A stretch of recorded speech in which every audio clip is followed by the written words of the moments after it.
Selamat pagi Pak Heri dan teman-teman semua. Perkenalkan saya Jihan Mumtaz dari kelas A dari mata kuliah Tata Tulis dan Komunikasi Ilmiah yang akan mempresentasikan mengenai materi analisis line balancing terhadap proses produksi pakaian setelah berlin dengan menggunakan metode heuristik pada lini produksi sewing C9 di PT Sariwarna Asri Garmen.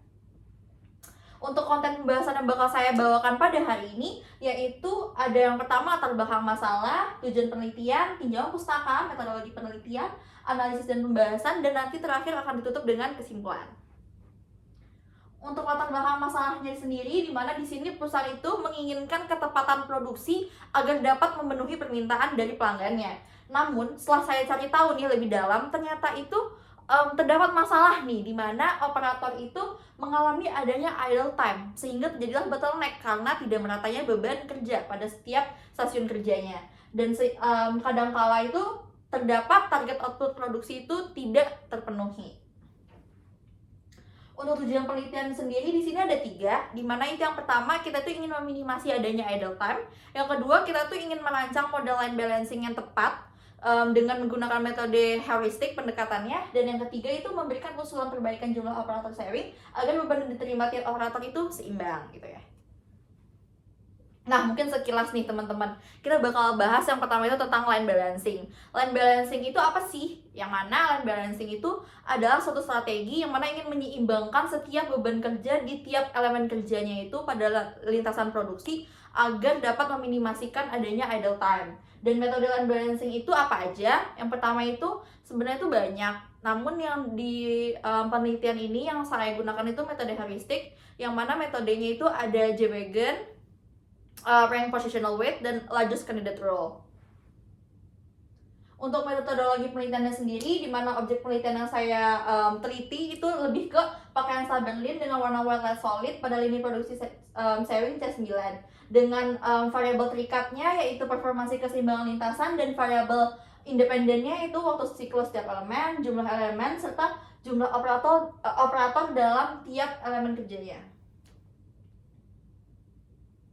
Nah, lanjut ke analisis dan pembahasannya, di mana di sini saya melakukan pengumpulan data untuk elemen kerjanya dan melakukan pengukuran waktu kerjanya dengan menggunakan metode stopwatch time study, di mana setiap elemen kerjanya saya mengukur sebanyak 12 kali dengan terdapat 25 operator dan 25 jenis pekerjaan. Next.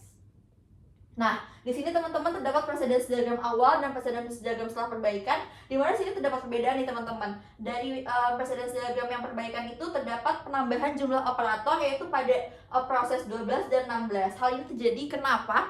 Karena waktu kerja di proses 12 dan 16 ini tuh cenderung sibuk, sehingga kadang kala tuh kewalahan gitu. Jadi kita untuk mengatasi ini kita menambah operator pada proses 12 dan 16. Next.